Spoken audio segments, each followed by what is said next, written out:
Mrs. Ashbury's Birthday, written by Rakia Beverly, illustrated by Donald L. Hill, MBA.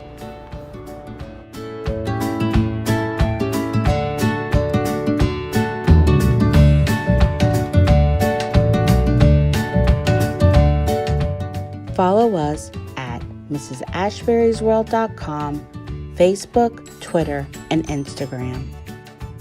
Mrs. Ashbury's Birthday, written by Rakia Beverly, illustrated by Donald Hill, MBA. To Mom and Dad, thank you for everything. Boys and girls, I have an announcement to make. We have about 20 minutes left in the day, and I need you to clean up. Check your mailboxes, get your lunch boxes and backpack, then meet me on the carpet. All of the students quickly cleaned up in order for Mrs. Ashbury to make her announcement. Eagerly, the students sat on the carpet. "Tomorrow, I will be celebrating my birthday," said Mrs. Ashbury. The class erupted with cheers. Every student raised their hand, but Mrs. Ashbury only chose one student to call on. "Yes, Rhonda," said Mrs. Ashbury in a soft voice. Rhonda said, "What would you like for your birthday? I got nail polish for my birthday and a lot of cupcakes, and all of my friends were invited to my birthday party." Rhonda could hardly get her last word out before Ralphie interrupted. "Who cares about what you got for your birthday, Rhonda? I had a motocross birthday party and I had hundreds of people there." Rhonda's face grew sad.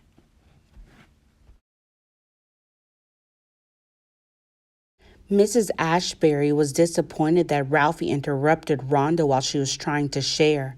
In a kind and patient voice, Mrs. Ashbury explained to Ralphie that everyone could share their birthday story during writing time tomorrow, and that he should be careful of his tone when speaking to his classmates. "Sometimes you can say words to other people, but how you say it can truly hurt someone's feelings," said Mrs. Ashbury. She addressed the problem and redirected the conversation back to her celebration. After all, she wanted to include her students for her birthday. "Okay, let's get back to my birthday celebration. I want to bring cupcakes for the class," Mrs. Ashbury said.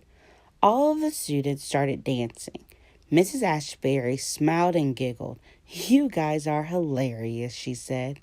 "Let's cast a vote. Who would like me to bring strawberry cupcakes? Raise your hand." She began to count. 1, 2, 3, 4, 5, 6, 7. Next, who would like vanilla cupcakes? She counted the students who wanted vanilla. 1, 2, 3. Lastly, who wants chocolate cupcakes? 1, 2, she asked. Mrs. Ashbury used her phone to type the students' responses. The bell rang and the students left for the day. Mrs. Ashbury packed her things. She went to the grocery store to buy the ingredients to bake cupcakes for her class. She bought flour, confectioner's sugar, eggs, oil, and cupcake liners. She remembered Rhonda was vegan, so she used a banana instead of eggs for her cupcake. Mrs. Ashbury left the store and headed home. When she got home, she put her apron on, washed her hands before cooking, and then started mixing the ingredients in her mixer. "Wow, these are going to be amazing," she thought. "I'll add sprinkles to the vanilla cupcakes and put a strawberry on top of the strawberry. And chocolate cakes? Maybe drizzle fudge on top." Mrs. Ashbury got the cupcake pan out of the cabinet, poured the batter into the pans and placed them in the oven, and then set the timer for 1 hour and 45 minutes. Mrs. Ashbury started singing, "Bake, bake, baking cupcakes. Bake, bake, bake, and my students some cupcakes." Mrs. Ashbury decided to sit in her favorite spot in her house, her recliner. Tick, tock, tick, tock. The cupcakes were in the oven baking, and Mrs. Ashbury could feel herself getting tired, so she decided to grate papers. Tick, tock, tick, tock. Time was passing by and the timer hadn't gone off yet to let her know the cupcakes were done.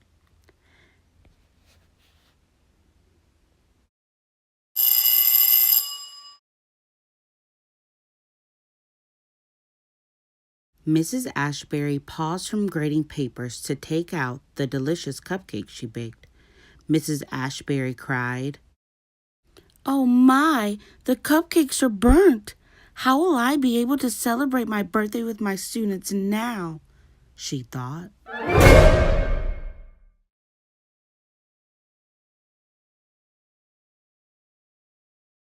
The next day at school, she greeted her students at the door.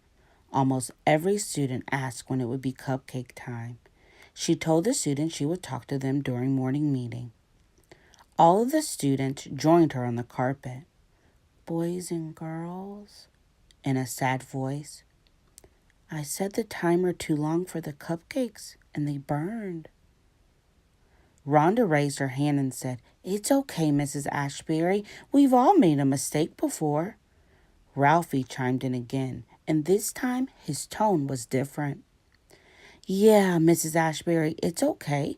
One time I baked cookies with my grandma and she burned them, and my grandpa said, 'No more baking for you,' he said."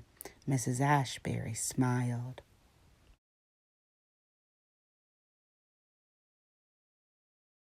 Ralphie had one more thing to say. "I saved half of my peanut butter and jelly sandwich for lunch. We can sing to you and we can share my half with everyone." Mrs. Ashbury chuckled. "It's okay, Ralphie. You save your peanut butter and jelly. You all singing to me is all I need," she said. And so Rhonda and Ralphie led the class in singing, "Happy birthday, dear Mrs. Ashbury. Happy birthday to you." Mrs. Ashbury realized her students loved her for who she is, not because she was making them cupcakes. That was Mrs. Ashbury's best birthday ever.